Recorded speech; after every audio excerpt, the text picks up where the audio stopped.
절대적이고 안정적인 다수 의석이 확보된 경우에는 다수당이 국회 운영을 책임지기 위해서 그 의장과 또 상임위원장을 모두 맡는 것이 다수결 원칙을 정하고 있는 그 국회 운영의 기본 그 원칙이다.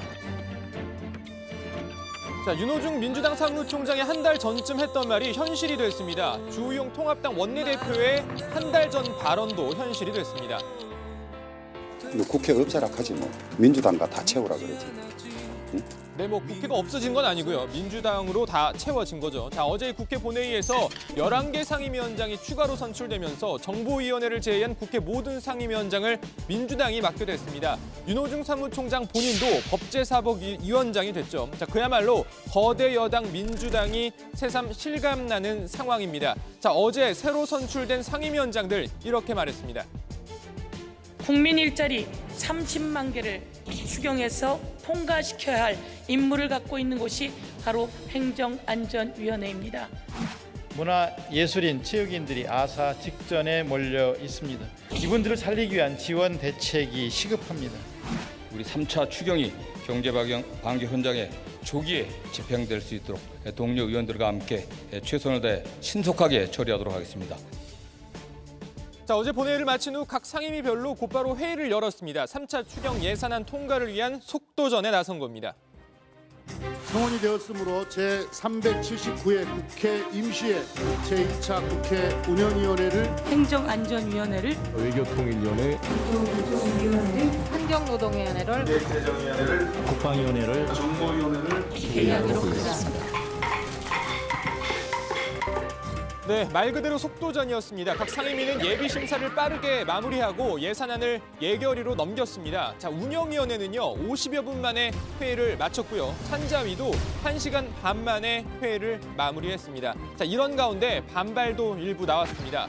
기재위에선 정의당 장혜영 의원이 졸속 운영에 유감을 표한다면서 회의 도중 퇴장해버렸습니다.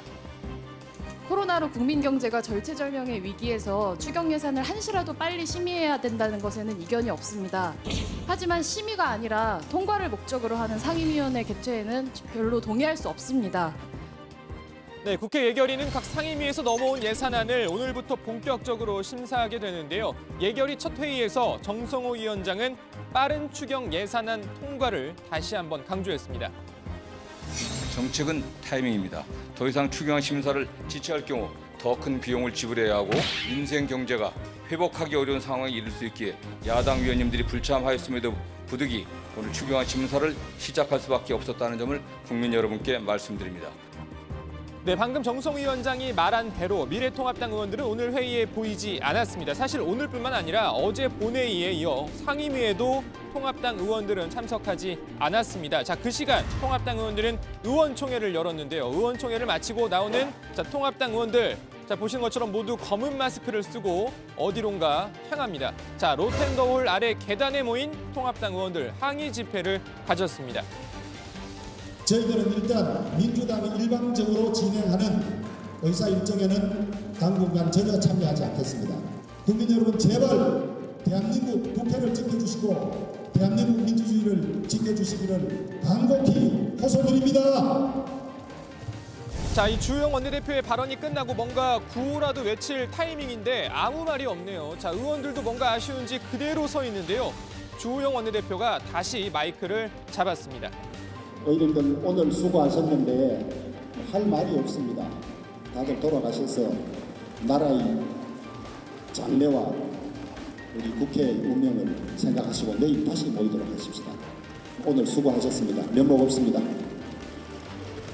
네, 통합당은 민주당 주도의 의사 일정에 당분간 참여하지 않겠다는 기조입니다만, 자, 국회의원이 국회 의사 일정을 불참하면서 제대로 일을 할 수는 없는 노릇입니다. 당장 이번 3차 추경 예산안만 해도 각 상임위와 예결위에 불참하면서 심사 과정에 참여하지 않는 모양새가 돼버렸습니다. 자, 물론 통합당은 추경 예산안에 대한 자체 검토 결과를 이렇게 발표하기도 했습니다만, 불효불급하고 추경 사업으로 부적절한 세금 낭비성 알바 일자리와 뉴딜 사업 등을 삭감하여 코로나 대응과 소상공인, 영세 자영업자, 중소기업 지키기 예산으로 전환되어야 할 것입니다.